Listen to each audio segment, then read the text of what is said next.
इस क्वेश्चन के अंदर सबसे पहले a इक्वल टू प्रिंट कराना है हमें, और यहाँ पर कर्सर आएगा, यूज़र कोई वैल्यू डालेगा, फिर b इक्वल टू यहाँ पर कर्सर आएगा। तो a इक्वल टू तो आप प्रिंटफ से करा ही देंगे, यहाँ पर कर्सर भी आ जाएगा, b इक्वल टू भी प्रिंट करा देंगे, स्कैनफ से कर्सर आ जाएगा।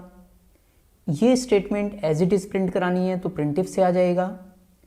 Choice question mark equal to ये भी प्रिंटफ से आ जाएगा, और यहाँ पर कर्सर इंटीजर वैल्यू लेने के लिए स्कैनफ से आ जाएगा।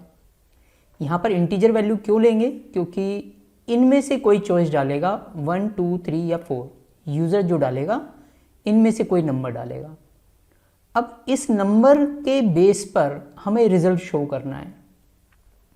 अगर 1 आया तो ऐड करना है, 2 है तो सब्ट्रैक्ट करना है। इसका मतलब इसके ऊपर डिपेंडेंसी है, इसके ऊपर रिजल्ट बेस करेगा। तो ये बिल्कुल सीधे सीधे पता लग रहा है कि यहाँ पर स्विच लगेगा। स्विच कब लगेगा? लेकिन जब आप ये सारा काम कर लेंगे, रिजल्ट डिस्प्ले कराने के लिए स्विच का रोल आएगा। इन्हें डिस्प्ले कराने के लिए स्विच का कोई रोल नहीं है, क्योंकि ये तो सिंपल प्रिंट हो जाएंगे। ठीक है ना? तो स्विच लगेगा, और स्विच के अंदर रिजल्ट में क्या डिस्प्ले होगा ये स्विच के ऊपर डिपेंड करेगा। ठीक है? अब देखिए, ये वाला क्वेश्चन आप पहले भी कर चुके हैं। ठीक है? तो अभी जो मैं सॉल्यूशन करूंगा, जो मैं डिस्कशन करूंगा, उसमें मैं आपको ये स्विच केस नहीं बताऊंगा, बल्कि क्या बताऊंगा कि ये जो नेक्स्ट लाइन है कंटिन्यू यस और नो, जैसे ही आप यस प्रेस करें तो कंट्रोल फिर से ऊपर जाना चाहिए। ठीक है ना? और अगर एन प्रेस कर दे तो मैसेज आ जाना चाहिए thanks for using my app. तो जैसे मैंने बताया आपको कि a इक्वल टू प्रिंट कराने के लिए हमें क्या यूज़ करना है, हमने यहाँ पर प्रिंटफ स्टेटमेंट यूज़ कर ली। कर्सर आएगा, कर्सर लाने के लिए हमने स्कैनफ यूज़ किया ताकि यूज़र जो भी वैल्यू डाले वो a में जाकर के स्टोर हो जाए। यहाँ पर अगर a दिया है तो a नाम का वेरिएबल भी होना चाहिए जो हमने बना दिया है। इसी तरीके से b इक्वल टू प्रिंट कराने के लिए b इक्वल टू प्रिंट करा दिया, और वैल्यू लेने के लिए एक b टाइप का हमने यहाँ पर वेरिएबल ले लिया। ये चीज़ें एज इट इज़ प्रिंट करानी थी तो हमने सिंपल प्रिंटफ के अंदर डाल दी। Choice question mark equal to ये एज इट इज़ प्रिंट कराना था तो इसलिए ये भी प्रिंटफ के अंदर डाल दिया। आगे कर्सर आना चाहिए इंटीजर वैल्यू लेने के लिए, इसलिए स्कैनफ %d, और जो भी वैल्यू आएगी वो कहाँ डाल दी?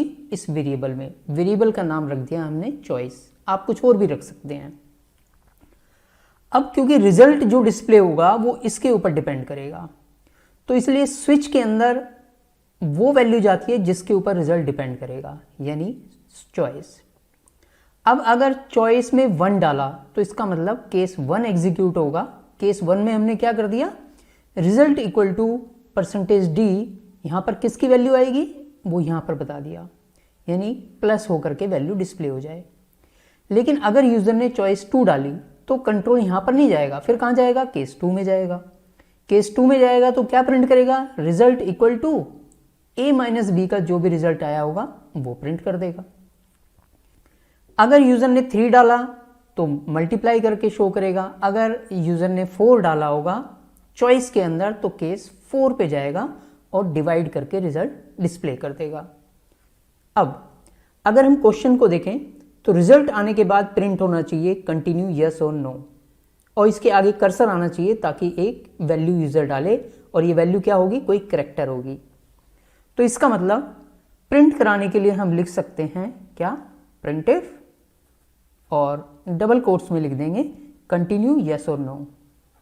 बस इतना ही प्रिंट कराना है। इसके आगे कर्सर आएगा। कर्सर किससे आएगा? स्कैनफ से, क्योंकि कैरेक्टर वैल्यू है इसलिए %c। किस में स्टोर करानी है?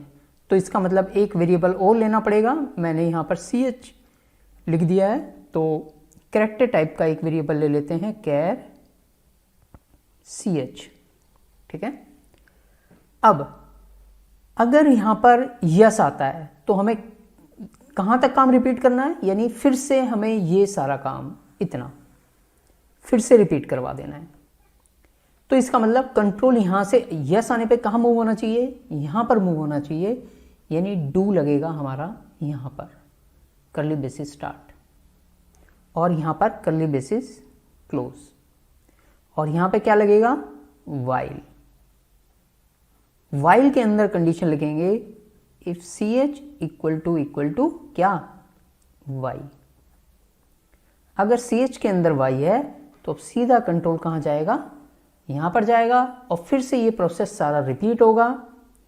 According to choice result display करेगा, उसके बाद कंट्रोल यहां पर आएगा, डिस्प्ले करेगा कंटिन्यू यस और नो। अगर फिर से यस डाला तो फिर से ऐसे ही होगा, और अगर नो डाला तो क्योंकि कंडीशन फॉल्स हो जाएगी तो कंट्रोल यहां से बाहर आएगा। बाहर क्या करना है, हमें थैंक्स मैसेज प्रिंट कर देना है, तो यहां पर लूप से बाहर लिख देंगे प्रिंटिफ थैंक्स। क्लियर है, यस और नो? आई होप ये आपको क्लियर हुआ होगा। अगर क्लियर है तो इसे करके देखिए, प्रैक्टिकल करके देखिए, क्योंकि जब आप करेंगे तभी आपको कॉन्सेप्ट ज़्यादा क्लियर होंगे। इसमें कुछ प्रॉब्लम आ सकती है, वो क्या प्रॉब्लम है, उसका सॉल्यूशन क्या है, वो मैंने नेक्स्ट वीडियो में बताया है, लेकिन पहले इसे आप खुद से जरूर करके देखें। All the best.